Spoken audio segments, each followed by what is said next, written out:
Hello বন্ধুরা, আবার একটা মিনি ব্লগ নিয়ে চলে এসেছি তোমাদের সামনে। আর আজকে আমাদের বাড়িতে হবে রুই মাছের ঝোল, চাটনি আর ডাল।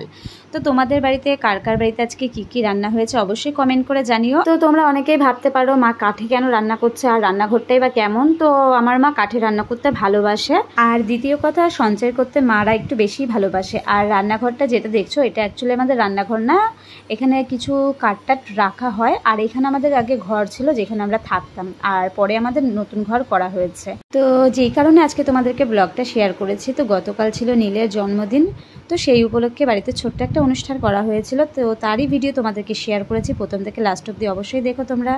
তো আমি যখন ঘুম থেকে উঠি তখন সকাল 9টা থেকে 9:30 বাজে। তো ঘুম থেকে উঠে দেখি সবাই কাজকর্ম করছিল, আর করতে করতে মানে মিনিমাম 10:30 11টা বাজে। সেই সময় বৌদি পাঁপড় ভাজছিল, তার মানে তার আগে সব রান্নাবান্না কমপ্লিট হয়ে গেছে। মিষ্টি দই সবই বাবা এনে দিয়েছে। তো আমরা বাইরে এসে একটুখানি কথাবার্তা বলছিলাম যে কত বছর নীলের পূর্ণ হলো। তো নীলের 9 বছর পূর্ণ হয়েছে। তো আমরা সবাই মিলে বাইরে দাঁড়িয়ে যখন গল্প করছিলাম যে বিকেলে কিভাবে সেলিব্রেট করা হবে, সেই মুহূর্তে কিছুক্ষণের জন্য ঝমঝম করে বৃষ্টি চলে আসে। আর নদিয়াতে যারা রয়েছে তারা তো অবশ্যই জানো যে গতকাল বৃষ্টি হয়েছে। সো বৃষ্টি হওয়াতে মনটা একটু খারাপ হয়ে গিয়েছিল যে ওর জন্মদিন আর আজকের দিনে এত বৃষ্টি হতে হলো। তো যাই হোক, অবশেষে বৃষ্টি থেমেছে। আর বৃষ্টি থামার সাথে সাথেই দাদা চলে এসেছিল, আর দাদা দুইজনকে নিয়ে গেছে, তিতলিকে আর দাদার ছেলেকে নিয়ে। সুন্দর একটা কেক নিয়ে এসেছে, কিন্তু দোকানওয়ালা একটা ভুল করে দিয়েছে। ওর বয়স ছিল 9 বছর, কিন্তু সংখ্যায় দিয়ে দিচ্ছে 6 বছর। সো যাই হোক, এত বড় দোকানে ছোট ভুল হতেই পারে, সেটা কোনো ব্যাপার না। তো তোমরা যখন কেক কিনবে অবশ্যই দেখে শুনে নিয়ে এসো, 9-এর জায়গায় 6 না করে দেয়, আর 6-এর জায়গায় 9 না করে দেয়। তো আমাদের সাথে এই ভুলটা হয়েছে, তোমাদের কার কার সাথে এরকম ভুল হয়েছে অবশ্যই অবশ্যই কমেন্ট করে জানিও। সো বার্থডেটা যেহেতু ঘরোয়াভাবে ছিল, তাই ওদের সাথে সাথে আমিও একটুখানি হেল্প করে দিলাম বেলুন দিয়ে সাজাতে ঘরটা।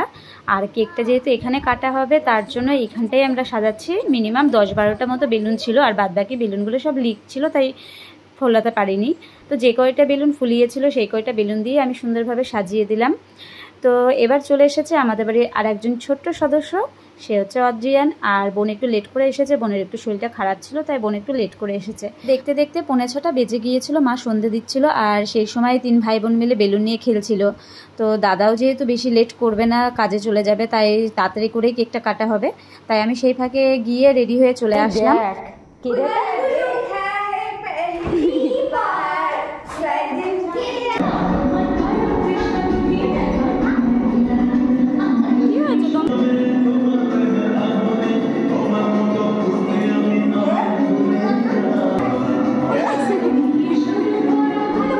তো সবাই আমরা ডাইনিং রুমে কিছুক্ষণ নাচানাচি করলাম। তারপরে দাদা এসে বলল কেকটা কাটার কথা, যে কতক্ষণে কাটা হবে। তো তার জন্য কেকটা আগে ফার্স্টে খোলার জন্য সবাই ব্যস্ত হয়ে পড়েছে। সো ফাইনালি কেকটা খোলা হয়েছে। আর কেকটা খুলতে গিয়ে দেখা গেল একটু ঘেটে গেছে, কারণ বাইকে করে আনা হয়েছিল, তাই হয়তো একটুখানি এদিক ওদিক হয়ে গেছে।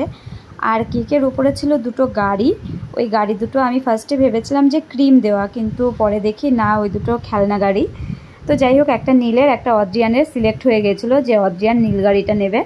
তো এখন কাটা হচ্ছে কেক। তার আগে একটুখানি সবাই ধান দুব্বো দিয়ে নিল।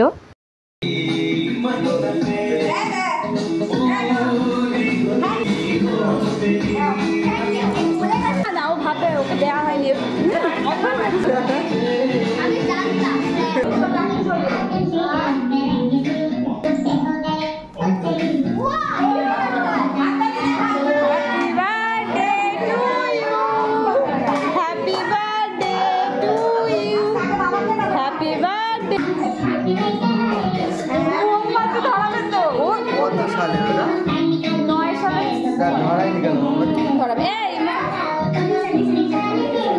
মোমবাতিটা ধরা বাবা,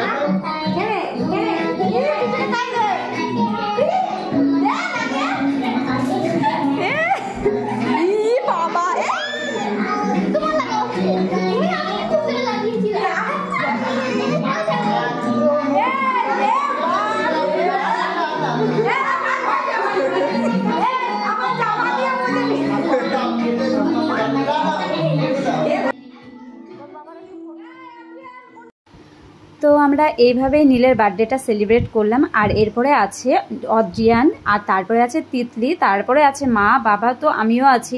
তো এইভাবে প্রত্যেক বছরে 4-5টা করে আমরা বড় করে বার্থডে সেলিব্রেট করতে তো পারবো না, তাই আমরা এইভাবে ঘরোয়াভাবেই বার্থডে সেলিব্রেট করে থাকি। আর তোমাদের কার কার এই মাসে বার্থডে আছে অবশ্যই তোমরা ভিডিও শেয়ার করো, অবশ্যই লাইক কমেন্ট শেয়ার করবো। সো গাইজ, আজকের বার্থডে ব্লগটা এই পর্যন্তই। তোমরা সবাই ভালো থাকবে, সুস্থ থাকবে, আর আমার আবারও আসবে নেক্সট ব্লগ। তো তোমরা অবশ্যই লাইক কমেন্ট শেয়ার করবে। আর যারা এখনও চ্যানেলটিকে ফলো করোনি তারা অবশ্যই ফেসবুক চ্যানেলটিকে ফলো করে দেবে। আর ততক্ষণ তোমরা সবাই খুব খুব ভালো থাকবে। সকলকে টাটা, বাই বাই।